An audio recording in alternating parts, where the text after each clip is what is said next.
Hi, I'm Wade Jepson, and welcome to BYU Marriott MBA Today. BYU School of Music has its own music company called BYU Music Group. This is made up of two record labels, Tantara Records and BYU Records.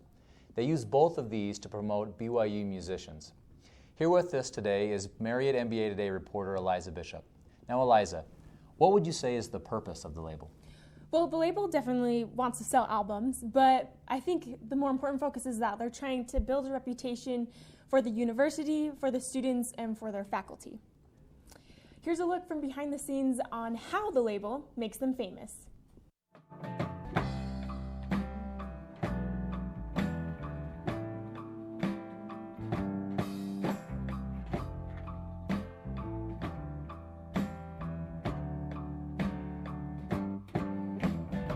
These BYU music students are recording a jazz track that will be used to accompany the young ambassadors.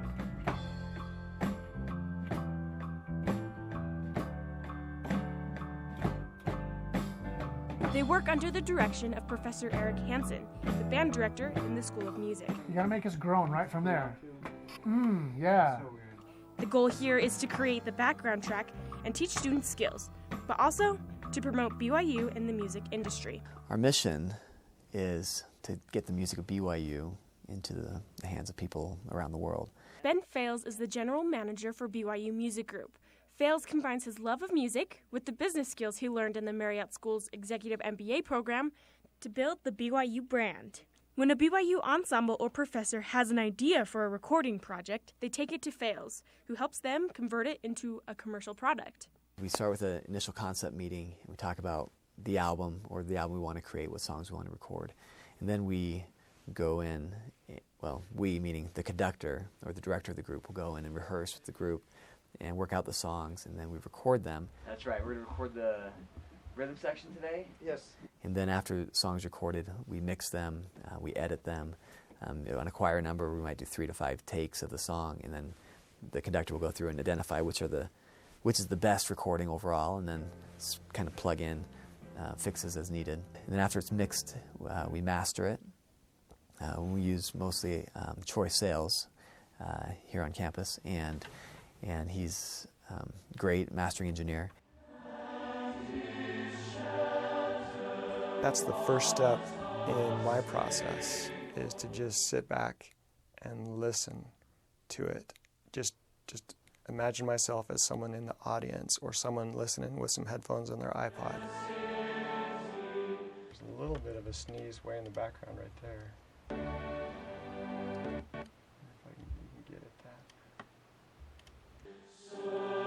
that. I kind of I try to clue into what, I just try to be the average Joe with average, how should I say this? I just try to imagine myself as a consumer, and what is it that they would like about it. When they get it just the way they want it, they record a master CD. If it's live recording, I have to spend a lot of painstaking time going through each second. There are hundreds, maybe even thousands of people who have an itch in their throat and have to cough or sneeze. And it seems like they always wait until there's a quiet moment, and then they cough or sneeze. And so anyhow, that's where they call me up and say, hey, we have this song and we really love the music, but there are people that cough and sneeze here and there, and we need to clean those up. And then towards the end of the song, an airplane flew over. And then someone fell off the stage, and so there's all these things that can happen in a live situation. And so I come in there and try to take out those coughs and edit around them, or use software to try to filter out those problems. Once they have the master, they take the concept to the designers who develop the booklet and cover art. Taking that to the public is distribution. Hopefully we have a lot of sales, or a lot of marketing behind it as well.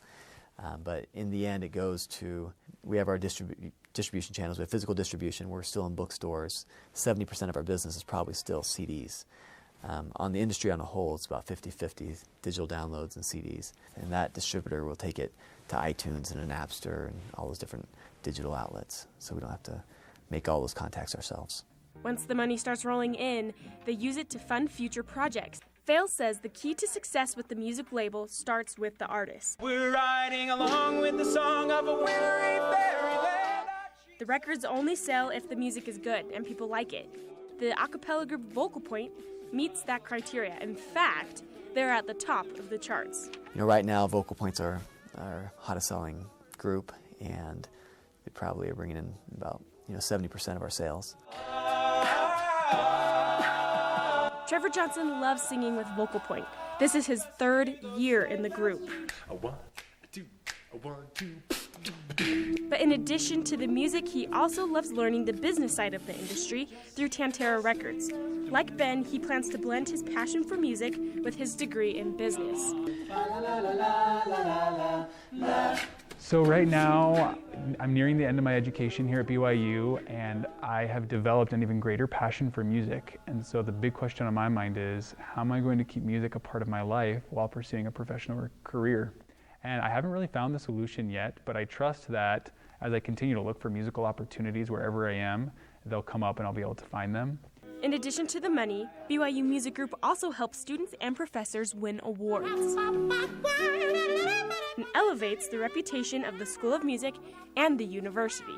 We have great performances, and you time those things right and get in the right hands, and people start build a reputation, and we'll get those awards, and which is great recognition from the public, and then that respect will be earned from everybody else.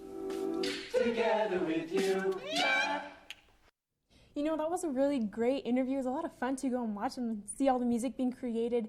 One thing that they mentioned in the interview that Ben said was that how they're trying to push their music into the Christian industry, the music industry. Yeah, the Christian Music Association, Christian Songwriters Association, is a big market, particularly in other parts of the country. And in those parts of the country where maybe the LDS music and the LDS beliefs aren't as well accepted. And Ben is working hard to break into that part of the business, both to promote BYU's name and image and brand, as well as to spread the gospel, which is maybe the ultimate goal of the BYU Music Group. So it's really a cool thing that they're doing and a great opportunity for Ben and the music group. Yes, perfect. Right here on campus. Right here on campus. It's pretty cool. So thanks again to Eliza Bishop. Again, I'm Wade Jepson, and you've been watching BYU Marriott MBA Today.